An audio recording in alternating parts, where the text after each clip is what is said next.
नमस्कार साथियों, CGPSC current affair के ऑनलाइन प्लेटफॉर्म में आप सबका स्वागत है। आज हम छत्तीसगढ़ की श्रृंखला को विस्तार देंगे, जहां हम छत्तीसगढ़ के अंतर्गत छत्तीसगढ़ का इतिहास पर क्या कर रहे थे, चर्चा कर रहे थे। छत्तीसगढ़ के इतिहास में पिछले वीडियो में हमने महाकाव्य काल के अंतर्गत महाभारत काल पर विस्तृत चर्चा किया। अब इस श्रृंखला को आगे बढ़ाते हैं। आज हम चर्चा करेंगे महाजनपद काल। किस पर चर्चा करेंगे? महाजनपद काल पर चर्चा करेंगे। तो महाजनपद काल के बारे में हम जानते हैं कि भारत के इतिहास में कितने महाजनपद काल थे? 16 महाजनपद थे। कितने महाजनपद थे? 16 महाजनपद थे। थोड़ा इतिहास के बैकग्राउंड पर चलते हैं। कितने महाजनपद थे? 16 महाजनपद थे। ठीक है, तो हमको ये याद रखना है कि कितने महाजनपद थे? 16 महाजनपद थे। अब ये 16 महाजनपद थे, तो 16 महाजनपदों की जानकारी भी होगी या नहीं होगी करके याद रखना है। थोड़ा इंडियन हिस्ट्री से जोड़ते हुए पढ़ेंगे कि इनकी जानकारी, कि महाजनपदों की जानकारी कैसे प्राप्त होती है। तो महाजनपदों की जानकारी किससे प्राप्त होती है? ग्रंथों से होती है। किससे होती है? ग्रंथों से क्या होती है? महाजनपद की जानकारी प्राप्त होती है। तो किन ग्रंथों से होती है करके याद रखना है। तो किन ग्रंथों से? एक होगा बौद्ध ग्रंथ। कौन सा ग्रंथ होगा? बौद्ध ग्रंथ। और दूसरा कौन सा ग्रंथ हो जाएगा? जैन ग्रंथ। जैन ग्रंथ होगा, क्योंकि महाजनपद काल के समय बौद्ध धर्म और जैन धर्म का क्या था? प्रभाव था। तो इनकी जानकारी कहां से प्राप्त होगी? बौद्ध ग्रंथ और जैन ग्रंथों से इनकी जानकारी प्राप्त होगी। अब ये बौद्ध ग्रंथ क्या बताता है? ये बताता है कि 16 महाजनपदों का उल्लेख सुत्पिटक के अंगुत्तर निकाय में किया गया। किसके? बौद्ध ग्रंथ है सुत्पिटक। सुत्पिटक के किसमें किया गया? अंगुत्तर निकाय में किया गया करके, अंगुत्तर निकाय में किया गया। तो हम क्या लिखेंगे यहां पर? 16 महाजनपदों की, 16 महाजनपदों का उल्लेख सुत्पिटक के अंगुत्तर निकाय में किया गया, निकाय में किया गया है। तो पहला पॉइंट आपको समझना है। क्या समझना है? मेंस भी लिखना है और आपको प्री भी निकालना है। तो हम क्या है, ऐतिहासिक पृष्ठभूमि को अच्छा मजबूत करेंगे। तो बौद्ध ग्रंथ से क्या जानकारी मिलती है? 16 महाजनपदों की। कौन से ग्रंथ से मिलती है? सुत्पिटक के अंगुत्तर निकाय में यह वर्णन किया गया है कि 16 महाजनपद अस्तित्व में क्या थे, उस समय थे करके। ठीक है, उसके बाद देखेंगे जैन ग्रंथों से। तो जैन ग्रंथों से भी हमें जानकारी प्राप्त होगी।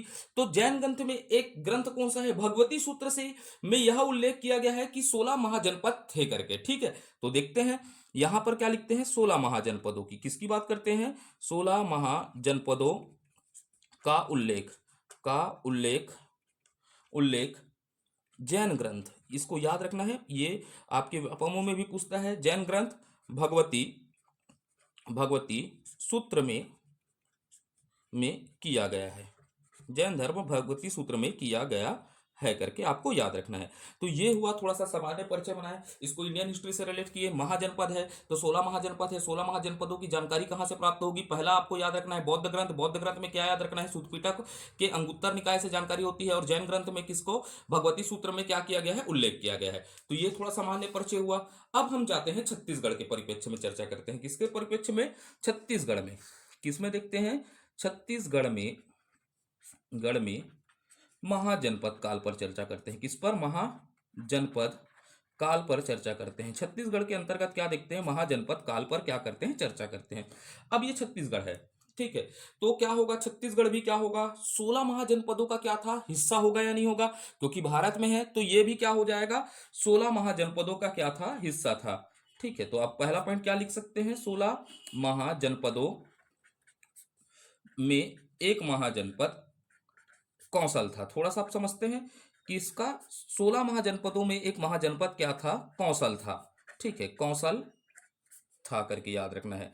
तो ये 16 महाजनपद है। इस 16 महाजनपदों में एक महाजनपद क्या था? कौशल था करके याद रखते हैं। अब कौशल है तो कौशल था, तो जिसकी राजधानी याद रखना पड़ेगा आपको। जिसकी राजधानी क्या है करके याद रखिएगा। क्या बोल रहा हूं? राजधानी, अर्थात कैपिटल क्या थी? श्रावस्ती थी। इसकी राजधानी क्या थी? श्रावस्ती थी। तो बताइएगा हम क्या पढ़ रहे हैं छत्तीसगढ़ में? महाजनपद। तो 16 महाजनपदों में एक महाजनपद क्या था? कौशल था। कौशल जिसकी राजधानी क्या थी? श्रावस्ती थी। अब एक मान्यता है, मान्यता के अनुसार कौशल दो भागों में बटा हुआ था। ऐसी एक मान्यता है कि कौशल महाजनपद कितने भागों में बटा हुआ था? दो भागों में। तो यहां पर क्या लिख देता हूं? मान्यता। मान्यता के अनुसार, किसके अनुसार? मान्यता के अनुसार कौशल कौशल दो भागों में बटा हुआ था। भागों में बटा हुआ था, बटा हुआ था। इतना आपको याद रखना है। पहला पॉइंट, दो भागों में बटा हुआ था। अब ये दो भागों में बटा है तो कौशल कौन बटा है? कौशल। तो अब भाई उसका नाम भी याद रखना पड़ेगा, किन दो भागों में बटा हुआ था। तो स्टोरी नरेट करिएगा, कौशल कितने भागों में बटा था? दो भागों में। पहला क्या हो जाएगा? उत्तर कौशल, और दूसरा कौन सा हो जाएगा? दक्षिण कौशल। तो दो भाग कैसे हो जाएंगे? उत्तर कौशल और दक्षिण कौशल में क्या हुआ था? बटा हुआ था। कौन? कौशल। ठीक है, तो ये किस कौशल में बटा हुआ था? उत्तर कौशल। और दक्षिण कौशल में क्या हुआ था? विभाजित था। ठीक है, कौशल एक महाजनपद था जो उत्तर कौशल और दक्षिण कौशल में क्या था?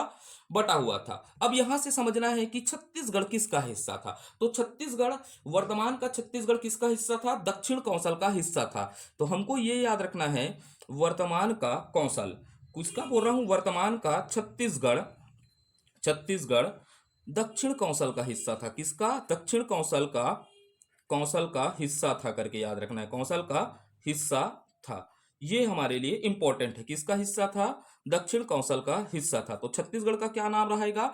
महाजनपद काल के समय दक्षिण कौशल कहा जाता था। ठीक है, ये क्या था? दक्षिण कौशल का हिस्सा था। तो यहां पर दूसरा मत भी है। ठीक है, अब ये पहला मत को देख लिए अपन ने, फिर दूसरे मत पर चर्चा करते हैं। किस मत पर चर्चा करते हैं? दूसरे मत पर। तो एक क्या हो जाएंगे? राय बहादुर हीरालाल के अनुसार देखते हैं। एक मत क्या है देखते हैं, मत अन्य मत देख लेते हैं। क्या देख लेते हैं? अन्य मत पर चर्चा कर लेते हैं। एक मत तो हमने देख लिया, अब दूसरा अन्य मत पर चर्चा करते हैं। एक व्यक्ति है, उसको नाम याद रखना है राय बहादुर। क्या याद रखना है? राय बहादुर हीरालाल। ठीक है, किसका? हीरालाल जी के अनुसार, जी के अनुसार याद रखिएगा। किसके अनुसार? राय बहादुर हीरालाल जी के अनुसार याद रखना है कि 16 महाजनपद थे। ये भी बताएंगे कितने महाजनपद है? 16 महाजनपदों में। ठीक है, क्या बोल रहा हूं मैं? 16 महाजनपदों में। ठीक है, 16 महाजनपदों में एक महाजनपद क्या था? याद रखना है, चेदी था। क्या था? एक महाजनपद क्या था? चेदी था करके याद रखना है। 16 महाजनपद थे, 16 महाजनपदों में एक महाजनपद क्या था? चेदी था। अब इतिहास में हम पढ़ेंगे, चेदी की क्या थी? राजधानी देखेंगे। इसकी राजधानी क्या थी? सुक्तिमती थी। क्या थी? सुक्तिमती थी। ये याद रखना है, इसकी राजधानी क्या थी? सुक्तिमती थी। तो सुक्तिमती इसकी क्या थी? राजधानी थी, अर्थात क्या थी? कैपिटल थी। थोड़ा ऐतिहासिक बैकग्राउंड में चलता हूं। अब यहां हीरालाल जी कहते हैं। कौन कहते हैं? हीरालाल जी। मैं नहीं कह रहा हूं ना, किसके अनुसार? हीरालाल जी के अनुसार। किसके अनुसार? हीरालाल जी के अनुसार छत्तीसगढ़, क्या? छत्तीसगढ़, अर्थात अपना छत्तीसगढ़, छत्तीसगढ़ चेदी महाजनपद का क्या था? हिस्सा था। किसका? चेदी महाजनपद का, जनपद का हिस्सा था। ये बात को आपको याद रखना है। किस महाजनपद का हिस्सा था? चेदी महाजनपद का हिस्सा था छत्तीसगढ़। अब ये चेदी महाजनपद का हिस्सा था, तो यहाँ किसका शासन होगा? तो इस छत्तीसगढ़ में क्या हो जाएगा बताइएगा? यहाँ चेदी राजाओं का क्या हो जाएगा? शासन हो जाएगा। इसको भी याद रखना है, यहाँ चेदी राजाओं का क्या हो जाएगा? राजाओं का शासन था। थोड़ा स्टोरी बनाएंगे ना, स्टोरी के साथ पढ़िएगा। शासन था, रटना नहीं पड़ेगा। तो भाई चेदी महाजनपद का हिस्सा था, तो चेदी राजाओं का क्या था? शासन था, जिसके कारण इसे क्या कहा गया? छत्तीसगढ़ को क्या कहने जाना लगा? इस क्षेत्र को क्या कहा जाने लगा? चेदीसगढ़ कहा गया। क्या कहा गया? जिसके कारण इस क्षेत्र को अर्थात किसको? छत्तीसगढ़ को चेदीसगढ़ कहा गया। क्या कहा गया? चेदीसगढ़ कहा गया। ये बात आप याद रखिएगा। क्या कहा गया? चेदीसगढ़ कहा गया। अब चेदीसगढ़ ही कालांतर में अपभ्रंश होकर क्या बन गया? छत्तीसगढ़ बन गया। तो भाई इसी चेदीसगढ़ से, ठीक है, यही चेदीसगढ़ आपको याद रखना है, यही चेदीसगढ़ कालांतर में, किसमें? बाद में, कालांतर में छत्तीसगढ़ कहा गया। क्या कहा गया? छत्तीसगढ़ कहा गया। ठीक है, ये है हीरालाल का मत, राय बहादुर हीरालाल के मत के अनुसार कि ये किस महाजनपद का हिस्सा था? चेदिस महाजनपद का हिस्सा था। यहाँ चेदी राजाओं ने शासन किया, इस कारण इस क्षेत्र को क्या कहा जाता था? चेदीसगढ़ कहा जाता था। और यही चेदीसगढ़ कालांतर में क्या बन गया? छत्तीसगढ़ बन गया। तो ये हो गया हमारा महाजनपद के संबंध में पूरी जानकारी। ठीक है, कितनी जानकारी हो गई? कैसी जानकारी हो गई? महाजनपद के समय में पूरी जानकारी प्राप्त कर लिए हम, है ना। ठीक है, अब आगे की ओर बढ़े या नहीं बढ़े बोलिएगा? हाँ, तो आगे की ओर बढ़ते हैं। अब आगे की ओर चर्चा करते हैं। महाजनपद काल के अंतर्गत हम चर्चा को आगे बढ़ाते हैं। तो हम क्या देखते हैं? बौद्ध धर्म। किस पर चले जाएंगे? बौद्ध धर्म पर चर्चा करेंगे। किस धर्म पर चर्चा करेंगे? बौद्ध धर्म पर। तो बौद्ध धर्म को हम किस तरह चर्चा करेंगे समझिएगा। बौद्ध धर्म को हम तोड़ेंगे किसमें? बौद्ध धर्म के अंतर्गत हम सबसे पहले क्या चर्चा करेंगे? व्यक्ति विशेष पर चर्चा करेंगे। किस पर? व्यक्ति विशेष पर। कि भाई कोई बौद्ध धर्म के व्यक्ति हैं, उन व्यक्ति विशेष पर चर्चा करेंगे। व्यक्ति विशेष के बाद हम देखेंगे पूरा तात्विक जानकारी पर चर्चा करेंगे। क्या चर्चा करेंगे? पूरा तात्विक जानकारी पर भी चर्चा कर लेंगे। पूरा तात्विक जानकारी के साथ क्या देख लेंगे? स्थल देख लेंगे, छत्तीसगढ़ में कहाँ कहाँ बौद्धकालीन स्थल है करके। ठीक है, तो ये हमारा चर्चा का केंद्र रहेगा। तो सबसे पहले क्या देखते हैं? व्यक्ति विशेष पर चर्चा करते हैं। क्या करते हैं? व्यक्ति विशेष पर क्या करते हैं? चर्चा करते हैं। तो व्यक्ति विशेष में हमको सबसे महत्वपूर्ण व्यक्ति कौन होंगे? गौतम बुद्ध स्वयं होंगे। किस पर चर्चा करेंगे? पहले गौतम बुद्ध के विषय में चर्चा करते हैं। किसके विषय में? गौतम बुद्ध के विषय में। अब भाई गौतम बुद्ध क्या होते हैं? छत्तीसगढ़ में किसके लिए प्रचार के लिए आए थे करके बोलते हैं? जैन धर्म के प्रचार के लिए आए हैं करके बताया गया है। ऐसा कहा जाता है कि गौतम बुद्ध छत्तीसगढ़ में, अर्थात हमारे छत्तीसगढ़ में, किसमें? हमारे छत्तीसगढ़ में किसके लिए? किसके लिए? बौद्ध धर्म के प्रचार के लिए क्या करते हैं? आते हैं करके बात कही गई है। ठीक है, इतिहास में बताया गया है। तो भाई इसकी जानकारी कैसे प्राप्त होगी? जानकारी कि गौतम बुद्ध छत्तीसगढ़ में आए थे, इसकी जानकारी क्या होती है? एक ग्रंथ है, हमको याद रखना है। बौद्ध ग्रंथ का नाम क्या है? अवदान शतक। कौन सा? अवदान शतक से प्राप्त होती है जानकारी। क्या होती है? अवदान शतक। भाई गौतम बुद्ध की जानकारी किससे प्राप्त होगी? अवदान शतक। और एक है यात्रियों का राजकुमार। ठीक है, वेन सॉन्ग के यात्रा विवरण से। किससे? When song. ठीक है, वेन सॉन्ग या हेन सॉन्ग जो भी लिखना है आप, यात्रा विवरण से। किससे? वेन सॉन्ग या हेन सॉन्ग के यात्रा विवरण से भी क्या होती है? जानकारी प्राप्त होती है। तो जानकारी के कितने स्रोत हो जाएंगे? अवदान शतक। ये कैसा ग्रंथ है बोलिएगा? बौद्ध ग्रंथ है। कौन सा ग्रंथ है? बौद्ध ग्रंथ है। इस बौद्ध ग्रंथ से जानकारी मिलेगी और वेन सॉन्ग के यात्रा वृत्तांत से मिलेगी। अब यहां पर ये जानकारी क्या देते हैं करके याद रखना। ये ग्रंथ क्या जानकारी प्रदान करते हैं? तो जानकारी प्रदान करते हैं कि महात्मा बुद्ध, कौन? महात्मा बुद्ध, महात्मा बुद्ध जी को क्या होता है? ज्ञान प्राप्त होता है। क्या प्राप्त होता है? ज्ञान प्राप्ति के बाद छत्तीसगढ़ में वो क्या करते हैं? अर्थात ज्ञान प्राप्ति के बाद दक्षिण कौशल की क्या करते हैं? यात्रा करते हैं। तो हमको क्या लिखना है? बुद्ध ने ज्ञान प्राप्ति के बाद, किसने? गौतम बुद्ध ने ज्ञान प्राप्ति के बाद, ज्ञान प्राप्ति के बाद बौद्ध धर्म के प्रसार हेतु, बौद्ध धर्म के प्रसार के लिए, इस बात को याद रखिएगा। किस धर्म के प्रसार के लिए? बौद्ध धर्म के प्रसार के लिए। कहाँ की यात्रा की? दक्षिण कौशल की यात्रा की, अर्थात वर्तमान की छत्तीसगढ़ की क्या की? यात्रा की। किसकी यात्रा की? दक्षिण कौशल की क्या की? यात्रा की करके। ठीक है, आप नरेट करते जाइएगा। किसकी यात्रा की? दक्षिण कौशल की यात्रा की। और दक्षिण कौशल में ऐसी मान्यता है 3 माह का समय बिताया। ये जानकारी मिलती है हेनसोंग के यात्रा विवरण और अवदान शतक के अनुसार। यह जानकारी मिलती है कि इन्होंने दक्षिण कौशल, किसमें?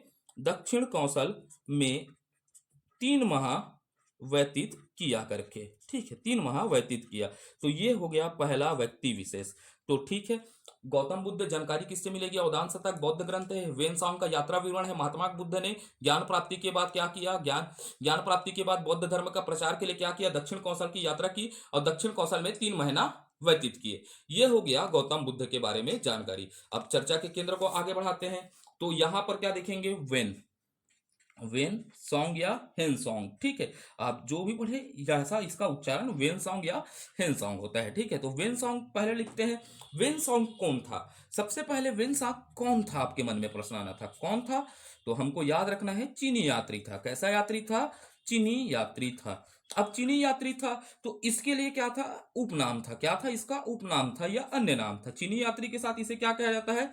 यात्रियों का राजकुमार। क्या कहा जाता है?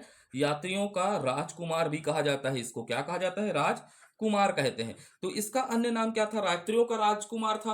अब भाई ये यात्रियों का राजकुमार था तो भारत आया था। तो भारत आया था तो क्या उद्देश्य रहा होगा? जैसे मोदी जी यात्रा करने जाते हैं तो उसका उद्देश्य क्या होता है? डिप्लोमेसी होता है। तो इसका भी कोई ना कोई क्या रहा होगा? उद्देश्य रहा होगा। तो इसका उद्देश्य था बौद्ध धर्म से संबंधित, किससे?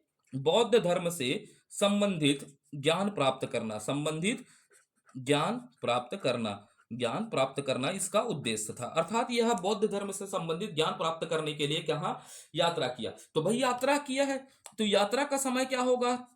639 ईसा पूर्व, 639 ईसा पूर्व में इन्होंने क्या की, यात्रा की।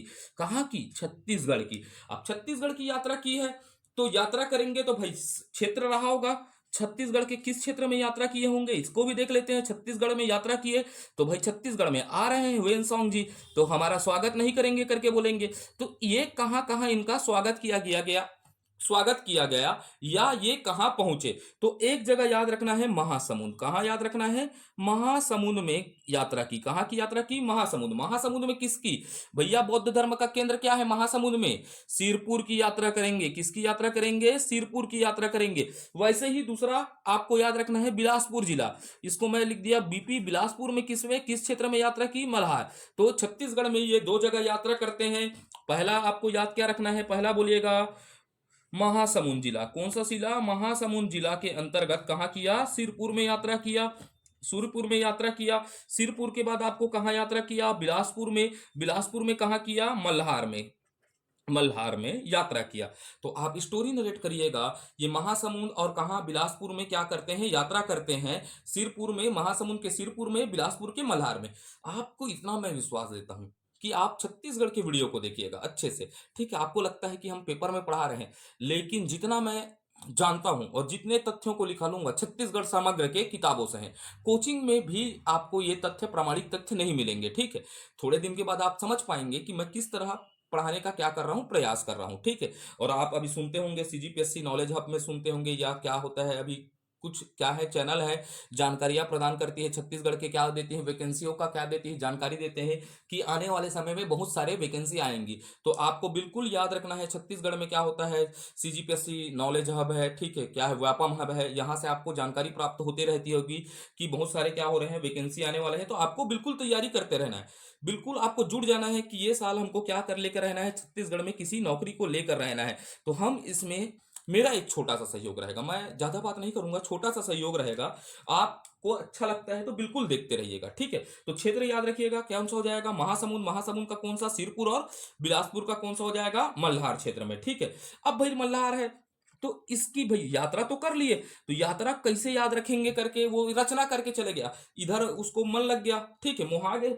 कौन, वेन गिधरी मुहा गया था भारत में, तो महाभारत इधर क्या हो गया, भारत में क्या हो गया, मस्त एकदम क्या हो गया, मजा हो गया, रम गया, ठीक है। मुझे दिल लगानी पड़ेगी करके गाना गाया और रचना कर दिया। क्या कर दिया, रचना कर दिया। रचना का नाम याद रखना है, सीयू की नामक क्या किया, रचना किया, ग्रंथ की रचना कर दिया। और सीयू की में ना, इस सीयू की में छत्तीसगढ़ को किया सलो कह दिया। तो छत्तीसगढ़ का क्या नाम रखा यहां पर, छत्तीसगढ़ का क्या नाम रखा वो अपने ग्रंथ में, अर्थात सीयू की रचना में किया सलो कहा। क्या कहा, किया सलो कहा। छत्तीसगढ़ के लिए क्या शब्द का प्रयोग किया, किया सलो कह दिया। छत्तीसगढ़ क्या है करके बोल दिया, किया सलो है करके, ठीक है। तो यहां तक की बातें आपके दिमाग में बैठी या नहीं बैठी, हाँ। तो चलते हैं आगे की ओर, बातों को और बढ़ाते हैं। और बातों को बढ़ाते हैं तो एक नाम आपको याद रखना है व्यक्ति में, आनंद प्रभु। ये आनंद में रहते थे ना, ठीक है, आनंद प्रभु है। तो अगला व्यक्ति विशेष पर हम किस पर चर्चा करेंगे, आनंद प्रभु। आनंद प्रभु का भैया समय याद रखना है 6वीं शताब्दी। किसको याद रखना है, 6वीं शताब्दी में, ठीक है। आनंद प्रभु 6वीं शताब्दी में मन किया इसका निर्माण कराने का। क्या कराने का, निर्माण कराने का। तो निर्माण कार्य कहाँ कराएंगे भैया, इधर ये सिरपुर में थे। किधर थे, सिरपुर में। अब ये निर्माण करवा दिए, सिरपुर में क्या करवा दिए, निर्माण करवा दिए। तो अब इसके निर्माण को आपको याद रखना पड़ेगा या नहीं करना पड़ेगा, आनंद में थे प्रभु। और क्या होता है, 6वीं शताब्दी में सिरपुर में क्या करवा दिए, निर्माण करवा दिए। तो हमारे को याद रखना पड़ेगा, इन्होंने क्या बनाया, आनंद प्रभु कुटी विहार बनाया। क्या बनाया, आनंद प्रभु कुटी विहार बना दिस, ठीक है। यहू याद रखू ना, ठीक है। आनंद प्रभु कुटी विहार बना दिस। ओकर बाद ओकर मन करिस तो का कर दिस, स्वास्तिक विहार गला बना दिस। का बना दिस, स्वास्तिक विहार के गला निर्माण कर दिस। भाई आनंद में रहीस तो विहार विहार निर्माण ला कर दिस, ठीक है। तो यह दू ठोक निर्माण करवाते कि याद रखना है, सिरपुर में पहले का निर्माण करवाते, आनंद प्रभु कुटी विहार निर्माण करते और स्वास्तिक विहार के का कर दिस, निर्माण कर दिस। अब भाई आनंद प्रभु कुटी विहार काबर बौद्ध धर्म से संबंधित है याद रखना है। तो इधियाक मंदिर में का होते, स्थापित करिस। का है, स्थापित है, बुद्ध जी की प्रतिमा है। का है, बुद्ध जी की प्रतिमा क्या है, यहाँ स्थापित है। तो इसीलिए यह कैसा स्थल हो जाएगा, बुद्ध काल, बौद्ध काल से संबंधित व्यक्ति भी हो जाएंगे। कौन, आनंद प्रभु। 6वीं शताब्दी में याद रखना है, निर्माण कराया सिरपुर में आनंद प्रभु कुटी विहार, और स्वास्तिक विहार का क्या करवाया, निर्माण किया। आनंद प्रभु कुटी विहार में क्या है, बौद्ध जी की क्या है, प्रतिमा है करके हमको याद रखना है। तो चलते हैं आगे की ओर। अब देखते हैं छत्तीसगढ़ में स्थल। क्या देखते हैं छत्तीसगढ़ में स्थल। ठीक है, तो स्थलों पर चर्चा करते हैं। तो केंद्र क्या है, सबसे पहला देख लेते हैं सिरपुर। ठीक है, कौन सा है, सिरपुर। तो याद रखना है सिरपुर में हमको क्या क्या याद रखना है बौद्धकालीन स्थल में। ठीक है, तो स्थल में हमको सिरपुर में याद रखना है, पहला स्वास्तिक विहार याद रखना है। कौन सा, स्वास्तिक विहार याद रखना है। कौन सा विहार याद रखना है, स्वास्तिक विहार को याद रखना है। ठीक है, स्वास्तिक विहार के बाद रखेगा प्रभु आनंद कुटी विहार। कौन सा, आनंद कुटीर विहार, अभी पढ़ेगा, विहार ला याद रखना है। ओकर बाद याद रखना है चौथा तिवर विहार। कौन सा, तिवर विहार। एला तो मैं कहा पढ़ू, मेचका वेचका कहानी भी बताऊंगा ना जब कहां पहुंचूंगा, पांडु वंश में। ठीक है, तिवर विहार। उसके बाद याद रखना है बौद्ध टीला। कौन सा टीला, बौद्ध टीला सिरपुर में है। कहां पर है, बौद्ध टीला सिरपुर में है। अब भैया बौद्ध टीला है तो यहां पर याद रखना है, एक चीज को याद रखने का, 1953 से लेकर 1955 के बीच में, यहां 1953 से लेकर 1955 के बीच में एमजी दीक्षित, किसके द्वारा, एमजी दीक्षित, ये पूरा तत्ववेत्ता है ना। ठीक है, पूरा तत्ववेत्ता है तो एमजी दीक्षित द्वारा। अब भाई पूरा तत्ववेत्ता है तो इसको मन क्या रहेगा, खोदने वोदने का। और खोदने क्या कर देते हैं, बोलते हैं छत्तीसगढ़ी में खोदना बोलेंगे। ठीक है, अर्थात क्या कहलाएगा, उत्खनन। क्या कहलाएगा, उत्खनन किया। उत्खनन किधर किधर का किया ये याद रखना है ना। पहला क्या किया, स्वास्तिक विहार का उत्खनन किया, स्वास्तिक विहार। तो उत्खनन किधर किया, स्वास्तिक विहार। ठीक है, और स्वास्तिक विहार के बाद हमने इधर क्या उत्खनन किया, आनंद प्रभु कुटीर विहार। किस पर, आनंद प्रभु प्रभु कुटीर विहार का भी क्या किया, उत्खनन किया। तो भाई एमजी दीक्षित ने क्या किया, उत्खनन कार्य किया, स्वास्तिक विहार और आनंद प्रभु कुटीर विहार का क्या किया, उत्खनन किया। ये बातें आपके दिमाग में बस गई या नहीं बस गई। तो सिरपुर में कौन कौन से स्थल बोलिएगा, स्वास्तिक विहार, आनंद प्रभु कुटीर विहार, तिवर विहार, बौद्ध टीला। ठीक है, उसके बाद 1955 में 1953 55 और 55 में क्या हुआ, एमजी दीक्षित ने क्या किया, उत्खनन किया। ये बातें आपको याद रखना है। तो चलते हैं अगले स्थल के। अब चलते हैं हम भोंगा पाल की ओर। किसकी ओर, भोंगा पाल। ठीक है, तो टिविल कर देते का पूरा भोंगा हरे कही के, तो यही लगा देना मन पाल, तो भोंगा पाल। तब भोंगा पाल कहाँ है करके याद रखना पड़ेगा हमको। तो देखथन भैया भोंगा पाल के जिला देख ले, जिला नहीं जानबे काल जानबे। ठीक है, जैसे मोर जिला का है, धमतरी है, तो धमतरी के बारे में मोला सब वो पता है। तो भोंगा पाल के खिला कोनो कोनो जिला हुई ना का, तो जिला का हरे कही याद रखना है, कोंडागांव। एकर जिला का है कोंडागांव। तो यह कहाँ जिला में स्थित है, कोंडागांव में। अब कोंडागांव में है तो कोंडागांव को याद क्यों रखेंगे भैया भोंगापाल को, तो यहाँ प्रतिमा प्राप्त हुई है। कहाँ प्राप्त हुई है, प्रतिमा, टूरी नोहरे ना। ठीक है, मूर्ति होता है, प्रतिमा का मतलब क्या होता है, मूर्ति। मूर्ति किसका मूर्ति है, भगवान बुद्ध की प्रतिमा प्राप्त हुई है। बुद्ध की क्या प्राप्त हुई है, प्रतिमा प्राप्त हुई है। तब प्रतिमा प्राप्त हो गए तो यह का स्थल हो गएगा, बौद्धकालीन स्थल है। कहीं याद रखना है, बुद्ध के जेदान प्रतिमा मिल गए वो का हो गए बौद्धकालीन, जैन के जेदान प्रतिमा मिल जाही वो जैन कालीन स्थल हुई। अब यहाँ भैया स्थित है करके याद रखना है, भोंगापाल में कहा है, स्थित है करके याद रखना है। का स्थित है करके याद रखना है। तो दो ठोक चीज याद रखना है, भोंगापाल में स्थित है। तो पहला का रखना है, चैत्य टीला मंदिर। कौन सा मंदिर, चैत्य टीला मंदिर को याद रखना है।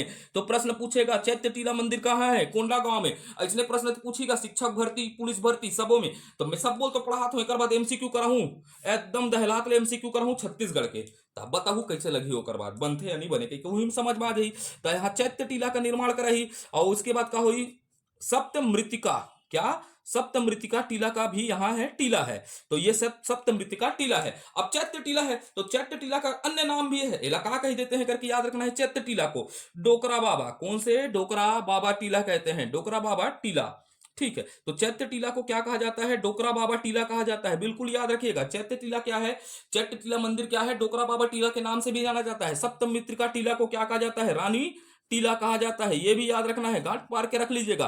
भुलाओगे क्या, नहीं भुलाओगे। अब भुलाओगे तो तुम मुझे छोड़कर जाओगे, बड़ा पछताओगे वाला कहानी हो जाएगा। तो भुलाना नहीं है। भोंगपाल भी कैसा स्थल है, कोंडागांव जिला में है, जो क्या है, बौद्धकालीन स्थल है। अब आगे बढ़े या नहीं बढ़े, हाँ बोलिएगा। और बिल्कुल आप लोग कमेंट वमेंट नहीं करते भैया, ठीक है, कमेंट करिएगा। किसी किसी दिन मनोबल एकदम उदास टाइप से लग जाता है मन, लेकिन क्या करें, उदासा जिंदगी में कोई चीज नहीं है। मेरे को पढ़ाने का आदत है, मैं पढ़ाते रहूंगा, भले देखे या मत देखे। ठीक है, मेरे को इंगेजमेंट लगता है कि मैं कोचिंग क्लास में पढ़ा रहा हूँ करके एकदम फीलिंग आता है। तो समझेगा, बौद्ध बाजार, बौद्ध बाजार बोलता हूँ, अब बड़ौदा बाजार याद रखना है। अब बड़ौदा बाजार में याद का रखना है करके समझना है। यहाँ बड़ौदा बाजार में तुरतुरिया है, क्या है, तुरिया है। तो तुरतुरिया को हमने रामायण काल में भी पढ़ा और बौद्ध काल में भी पढ़ना है, तुरतुरिया है। अब ये तुरतुरिया है तो तुरतुरिया में क्या है, बौद्ध भिक्षुणियों का विहार है। किसका, बौद्ध भिक्षुणियों, ठीक है, भिक्षुक नहीं कहा था ना, ये में स्त्रीलिंग है, भिक्षुणियों का क्या है, बौद्ध भिक्षुणियों का विहार मिला। ठीक है, बौद्ध भिक्षुणियों का क्या मिला है, विहार मिला है, ये याद रखना है ना, भिक्षुणियों अर्थात स्त्रीलिंग का, ठीक है, स्त्रियों का क्या मिला है, यहाँ विहार मिला है। और यहाँ पर जो भिक्षुणियों तुरतुरिया है, इसमें क्या मिलता है, यहाँ यहाँ पर आप क्या रखिएगा, बुद्ध की विशाल प्रतिमा है, विशाल विशाल प्रतिमा विद्यमान है, बुद्ध की विशाल प्रतिमा में क्या है, विद्यमान है करके याद रखना है। तो इसी कारण यह बौद्धकालीन स्थल भी है। कैसा स्थल हो जाएगा, बौद्धकालीन हो गया निगाह। ये बलौदा बाजार को भी निपटा डाले इधर। अब निपटाने के बाद अपन चलते हैं मल्हार की ओर चलते हैं। किधर की ओर चलते हैं, यात्रा को मल्हार, ठीक है, मल्हार की ओर चलते हैं। और मल्हार में याद रखना है मल्हार किस जिला में स्थित है, तो एला बताए की जरूरत नहीं है, इसने एमसीक्यू पूछते आजकल यूट्यूब में क्या चलत है, मल्हार को जे जिला में स्थित है, ऐसने क्वेश्चन नहीं कगा नहीं आए, ठीक है। तो हमला ऐसा नहीं पढ़ना है, तो याद रखना है, ये जगह निपटा देता। मल्हार कौन से जिला में है, बिलासपुर में है। कौन सी जगह है, बिलासपुर में, ठीक है। ये यूट्यूब का ट्रेंड है भैया, नया सीरीज आ गया है ना, टॉप 10 एमसीक्यू वाला, ठीक है। और एमसीक्यू कैसे रहता है, लेकर खिलाए वाला, आपसे प्रश्न पूछ देगा मल्हार क्या है, बिलास कौन से जिला में स्थित है, बिलासपुर में। ऐसा प्रश्न नहीं पूछेगा भैया। अगले समय देखिएगा सीजीपीएससी का फिर अपमान हुआ है, अपमान का प्रतिकाष्ठा लेगा अगले साल, दबा के कठिन पूछेगा। और हम भी तैयारी करेंगे उसी लेवल का, ठीक है, अगले लेवल के लिए तैयार हो जाइएगा। तो भैया मल्हार कहाँ है, बिलासपुर में है। अब बिलासपुर में है तो यहाँ पर क्या हो गया, ये निपोरवा कहाँ से, चीन से आया हुआ हेनसांग क्या कर दिया है, हेनसांग ने क्या किया, मल्हार की यात्रा की है करके, किसका, मल्हार की क्या की है, यात्रा की है करके याद रखना है, यात्रा की थी। अब इसको मन किया अरे भैया घूमने का आदत है, चीनी है, ठीक है, तो इधर क्या करते हैं, छत्तीसगढ़ में आया, छत्तीसगढ़ में सिरपुर घूम लिया और मल्हार घूम लिया, तो हमको तो याद रखना पड़ेगा ना, घूम गया है। अब ये घूम के गया है तो हमारे जी का जंजाल है, तो ये इसने क्या की थी, मल्हार की यात्रा की थी। और मल्हार में बताया, मल्हार में उत्खनन हुआ। अब भैया अब इधर यात्रा कर दिया है, पता चल गया है यहाँ हेनसोंग आया है, तो पक्का कुछ ना कुछ तो होगा, दबा होगा करके। तो मल्हार का उत्खनन में अनेक बौद्ध प्रतिमा प्राप्त हुई। अब खनना पड़ेगा इधर को बुलडोजर बाबा चले गए। बुलडोजर बाबा नहीं था तो उस समय हाथ हाथ वहां से क्या किए, उत्खनन किए, क्या किए, उत्खनन में। और उत्खनन किए, खनन वनन हुआ, ठीक है, तो अनेक क्या प्राप्त हो गई, बौद्ध की प्रतिमा प्राप्त हुई, ठीक है, अनेक बौद्ध की प्रतिमा प्राप्त हुई। और तो बौद्ध की प्रतिमा प्राप्त हुई तो यह स्थल क्या हो गया, बौद्धकालीन, ठीक है। तो बौद्धकालीन स्थल है करके याद रखना है। खत्म फिर ये बात। अब ये बात खत्म हुआ तो मल्हार को खत्म करते हैं। अब मल्हार के बाद चलते हैं डोंगरगढ़ की यात्रा करते हैं, ठीक है।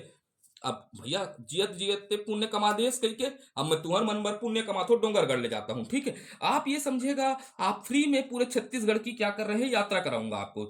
जब पर्यटन पढ़ाऊंगा तो आपको छत्तीसगढ़ में फ्री में यात्रा कराऊंगा। जैसे मोदी सरकार अर्थात अभी विष्णु देव साय क्या करवा रहे हैं, रामलला के दर्शन करा रहे हैं, वैसी मेरे में इतना क्षमता है कि मैं छत्तीसगढ़ के हर एक क्या होता है स्थलों का आपको दर्शन करा दूंगा, बैठे बैठे दर्शन करोगे। आप बोलिएगा डोंगरगढ़ चलते हैं, कहाँ चलते हैं, डोंगरगढ़। अब डोंगरगढ़ में आपको क्या देखना है करके याद रखे, वाह ये कटा के रिस मोला नहीं पता रिस ना, इधर डोंगरगढ़। तो डोंगरगढ़ में क्या देखने ले जा रहा हूं आप लोग को बताइएगा, एक ठोक स्थल ले जा रहा हूं, क्या ले जा रहा हूं, स्थल ले जा रहा हूं, अर्थात एक स्थल पर आपको यात्रा कराता हूं। तो डोंगरगढ़ में स्थल को याद रखना है ना, प्रज्ञागिरी पहाड़ी। कौन सा पहाड़ी याद रखेगा, प्रज्ञा, ये टूरिक नाम नहीं है, पहाड़ के नाम है ना, प्रज्ञागिरी, ठीक है, प्रज्ञागिरी। और वैसे मत बोल दे पहाड़ ले प्रज्ञागिरी गिर गया, प्रज्ञा गिर गया, इसने वाला आजकल निकोरवा ट्रिक बनाना चालू कर दिया है कि डोंगरगढ़ में प्रज्ञा नामक टूरी चढ़ी थी और गिर गई, इस कारण इस पहाड़ी का नाम क्या है, प्रज्ञागिरी। ऐसे याद नहीं करना, ऐसे याद करोगे तो भैया जीवन में भुला जाओगे। तो यहाँ बस याद रखना है प्रज्ञागिरी पहाड़ी है। कौन सी पहाड़ी है, प्रज्ञागिरी पहाड़ी है करके आपको याद रखना है। कौन सी पहाड़ी, प्रज्ञागिरी। ऐसे मत बोल देना बिजली गिरी वहां से डोंगरगढ़ में प्रज्ञा गिर गई, इसी कारण इसका नाम क्या पड़ गया, प्रज्ञागिरी पहाड़ी पड़ गया। तो ऐसे याद नहीं रखना है ना।